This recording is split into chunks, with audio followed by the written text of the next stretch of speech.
भगवत पुराण कथा सप्तम स्कंद छठा अध्याय। नमस्कार दोस्तों, यदि आप हमारे चैनल पर न्यू हैं तो चैनल को जरूर सब्सक्राइब कर लीजिएगा। बेल आइकन को प्रेस करके कमेंट बॉक्स में जय श्री हरि कृष्ण जय श्री हरि विष्णु अवश्य लिखिएगा। यदि आप गर्भवती माता हैं तो आप इसको प्रतिदिन प्रातः काल के समय या शाम काल के समय अवश्य ही सुने, जिससे आपको सर्वश्रेष्ठ संतान की प्राप्ति हो। जैसे संतान की आप कामना करते हैं, श्री हरि विष्णु की कृपा से आपको वैसे संतान की प्राप्ति हो।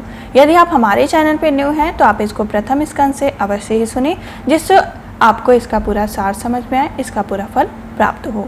हमारा छठा अध्याय जो यहाँ से प्रारंभ होता है। जय श्री हरि कृष्ण। प्रहलाद जी का असुर बालकों को उपदेश। प्रहलाद जी ने कहा, मित्रों, इस संसार में मनुष्य जन्म बड़ा दुर्लभ है। इसके द्वारा अविनाशी परमात्मा की प्राप्ति हो सकती है, परंतु पता नहीं कब इसका अंत हो जाए। इसलिए बुद्धिमान पुरुष को बुढ़ापे या जवानी के भरोसे न रहकर बचपन में ही भगवान की प्राप्ति करने वाले साधनों का अनुष्ठान कर लेना चाहिए। इस मनुष्य जगत में श्री भगवान के चरणों का शरण लेना ही जीवन की एकमात्र सफलता है, क्योंकि भगवान समस्त प्राणियों के स्वामी, सुहृद, प्रीतम और आत्मा हैं। भाइयों, इंद्रियों से जो सुख भोगता है वह तो जीव चाहे जिस योनि में हो, प्रारब्ध के अनुसार सर्वस्व वैसे ही फल मिलता है। जैसे बिना किसी प्रकार के प्रयत्न किए निवारण करने पर भी दुख मिलता है। इसलिए सांसारिक सुख के उद्देश्य से प्रयत्न करने की कोई आवश्यकता नहीं, क्योंकि स्वयं मिलने वाली वस्तु के लिए परिश्रम करना आयु और शक्तियों को व्यर्थ गवा देना है। जो इनमें से उलझ जाते हैं उन्हें भगवान के परम कल्याण स्वरूप चरण कमलों की प्राप्ति नहीं होती। हमारे सिर पर अनेकों प्रकार के भय सवार रहते हैं, इसलिए यह शरीर जो भगवत प्राप्ति के लिए पर्याप्त है, जब तक रोग शोक आदि से ग्रस्त होकर मृत्यु के मुख में नहीं चला जाता, तभी तक बुद्धिमान पुरुष को अपने कल्याण के लिए प्रयत्न कर लेना चाहिए। मनुष्य की पूरी आयु 100 वर्ष की है।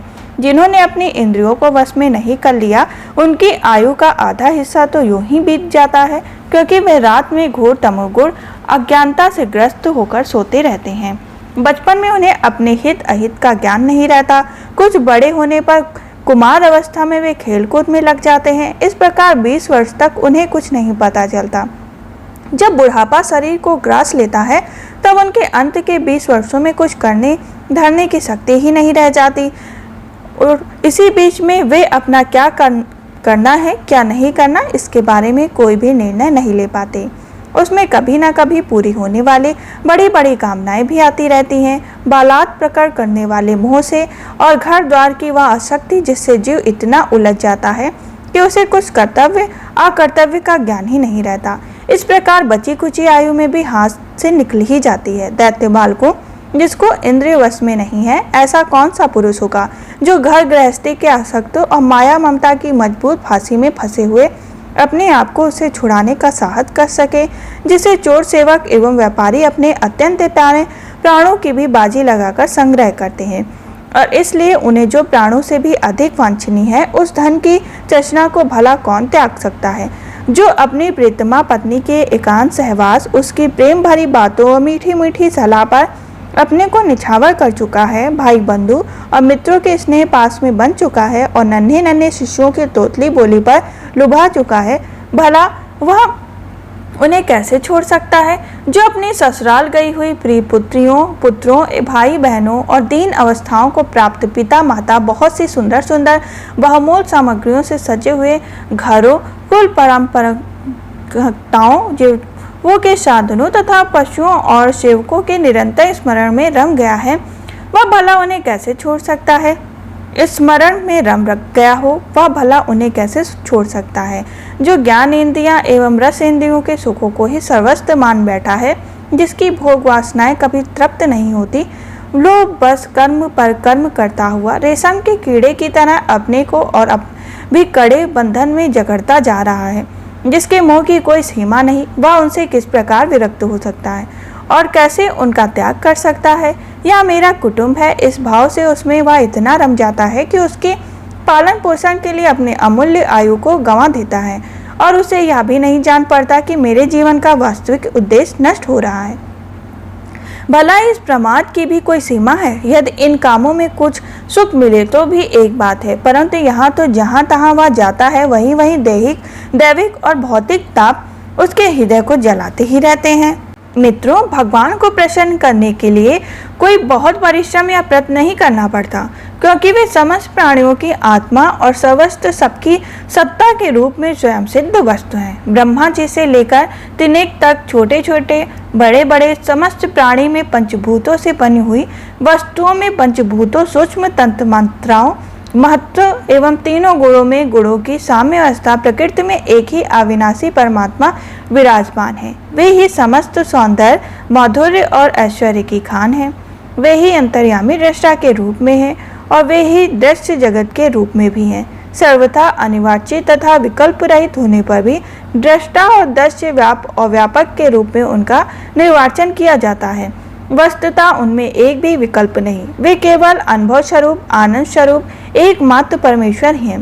गुणमयी सृष्टि करने वाले माया के द्वारा ही उनका ऐश्वर्य छिप रहा है। इसके निवृत्त होते ही उनके दर्शन हो जाते हैं। इसलिए तुम लोग अपने दैत्यपने असुरी संपत्ति का त्याग करके समस्त प्राणियों पर दया करो, प्रेम से उनकी भलाई करो। इसी से भगवान प्रसन्न होते हैं। आदि नारायण अनंत भगवान के प्रसन्न हो जाने पर ऐसी कौन सी वस्तु है जो नहीं मिल जाती।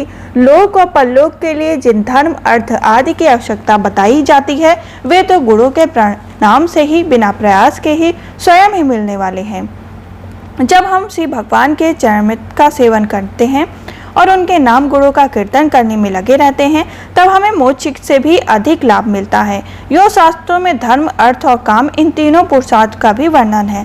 आत्मविद्या कर्मकांड न्याय दंड नीति और जीवों के विविध साधन से ये सभी वेदों के प्रतिपाद विषय हैं। परंतु यदि वे अपने परम हितैषी परम पुरुष भगवान श्री हरि को आत्मसमर्पण करने में सहायक हैं, तभी वे इन्हें सत्य सार्थक मानता हूँ, अन्यथा ये सबके सब निरर्थक हैं।